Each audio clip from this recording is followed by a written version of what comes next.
Sports Jam starts now. Hi, everybody. The field is set for the 101st running of the Indianapolis 500.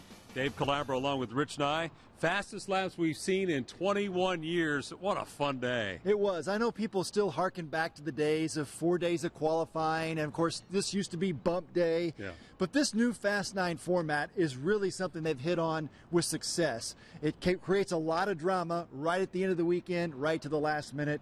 And they're going real fast. Oh, they're flying today. Scott Dixon getting after 232 miles an hour. Again, the fastest laps we've seen since 1996 when Arie Luyendyk set the track record. Here's Dixon late in the day making this amazing qualifying run, 232.1, and he wins the pole for a third time. This is a guy who's such a good driver, but so low-key that really doesn't get the credit that he deserves. 40 wins in his career. Winningest driver among active drivers. He's right up there with some of the legends in the sport, all-time career wins. They call him Iceman for a reason. He's a cool customer. He's amazing. We had a chance to go one-on-one with Scott Dixon, the pole winner for the race. Congratulations to the man who'll start on the pole position for the Indy 500, Scott Dixon. What a strong day. Yeah, it was a little unexpected, I think, to see that big speed, pop out of the number 9 there, the NTT data car. But it's what we're here to do. We laid a lot out on the line there.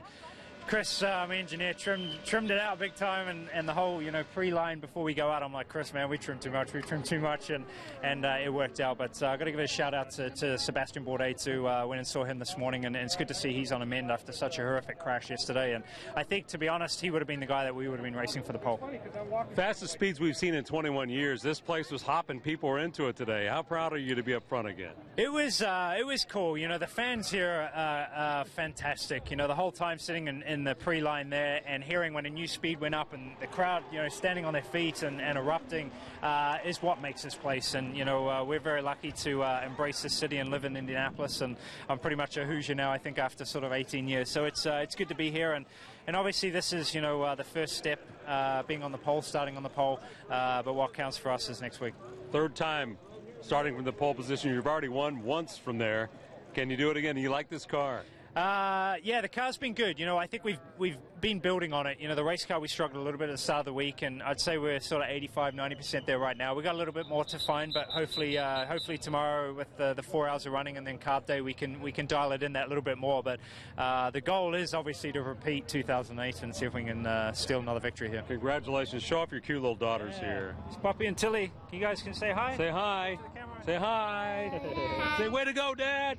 Way to go, Dad. After the first lap, you're certainly excited. You say, okay, great, we got a setup on the car that can do it, and then to see him to do the second lap, then you're so say, okay, let's make sure we have some consistency over 4 laps, and that's what he had, and that's what it took, and believe me, that consistency was important because you saw a couple guys put some big numbers up, and they just didn't have the consistency that Dixon had. So really, really special, and it's great to have a guy like that in the car. It's just fantastic.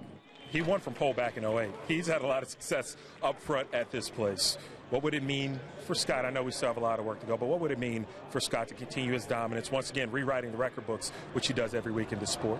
Yeah, I mean, it's it's still the pole's a great thing, but it's one little step. I mean, we still have to go 500 miles. That's why they have the race on Memorial Day, and that's why they wait to hand out the big money then. So we're pretty happy, but it's still just one step. So congratulations to Mr. Dixon. Meanwhile, Ed Carpenter starts in the middle of row number 1.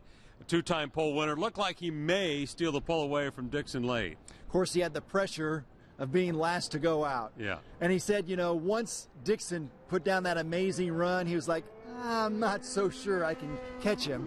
And it kind of took the pressure off because he just went out there and did what he could do. But this is a solid effort for their team with the top 2 Chevys in this field, adding J.R. Hildebrand. And people were on their feet cheering for Ed Carpenter. The fans love him. He's really become one of the fan favorites. Of course, he's from right here in Indy, and, his family deeply tied to this place. Let's hear from Ed Carpenter, starting in the middle of row 1. I knew when Scott put up those times that was a tall ask, so I'm pretty happy to have the Fuzzy's Vodka Chevrolet on the front row.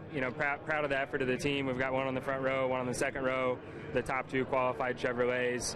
I'm proud of that. I'm proud of that effort, the whole team. Excited to get back to work tomorrow and make our car better so we can figure out what it's going to take to win the 500-mile race. I mean, it's still cool to be on the front row. We're going to be up we're going to be up early getting pictures taken, which is fun. But mostly excited to get back in the car tomorrow and continue the race prep. And what's the pressure of making that last run? To be honest, I was nervous when we came out here, and Scott put up that huge number, and I was not sure we could do that. And it almost took the pressure away when he did that, because it's like, well, I'm going to go put my 4 best laps out here. We'll see what happens. I'd be happy with the front row, and that's where we ended up. So would a pole have been cool? Yeah, but, I've learned from the past winning poles don't mean anything. So we'll get back to work tomorrow and get ready to win this race. So congratulations to that man, Ed Carpenter, getting it done. Now we talk about Alexander Rossi starting the outside of row number 1. 2 years in a row, this guy is in making headlines. A year ago, none of us knew who Alexander Rossi was. Just let's be honest. This year he comes back as the defending champion. Now, look, some people are going to say, well, he won the 500 last year on race strategy. Yeah. Right, a fluke. And then he comes out and turns the laps that he's turned this month. He's backed up himself as a defending champion. And how about Andretti Autosport putting a driver right up front? Here's Alexander Rossi. And there's things we left on the table, and we're missing a mile an hour in top speed, so we need to work on that and see why that is. But yeah, we'll have to just go from there for the race. All right, here's the Fast 9. Let's show you how they're going to stack up. It's Dixon, Ed Carpenter, and Rossi. Rich, I'm thinking Dixon's going to want that first lap at Indy. And I think he deserves it. Veteran driver who will take his place to start this race. On the inside of row 2, Takuma Sato, strong effort. Again, another driver from Andretti Autosport. And look at Fernando Alonso in the middle of row number 2. He's not a rookie. It's amazing the way the guy has taken to this place, and the way this place, I'm talking fans, the speedway, everything has taken to him. What a star this guy has been in the month of May. And you have to feel good for J.R. Hildebrand. Look at the starting spot he's going to get. We all know what he's been through. So J.R. and his new long hair starting outside of row 2. Go to row 3. I love Tony Kanaan on the inside of row 3. He'll be a hard charger early in the race. I mean, this is 3 guys here who can all win it. Marco, I think, is way overdue and hasn't been super fast this month, but I just feel like he's going to win this race. He's due, isn't he? Maybe not this year, but I think he's going to win this race. Oh, he'll eventually win it. I agree with you. All right, Will Power starting the outside of row 3. Where was Team Penske? Where in the world? What is going on with the captain? Talk more about that later. It's all coming up right here on the Sports Jam. Bob Kravitz will join us as well. We're just getting started with Track Team 13 from the Speedway. Stay with us.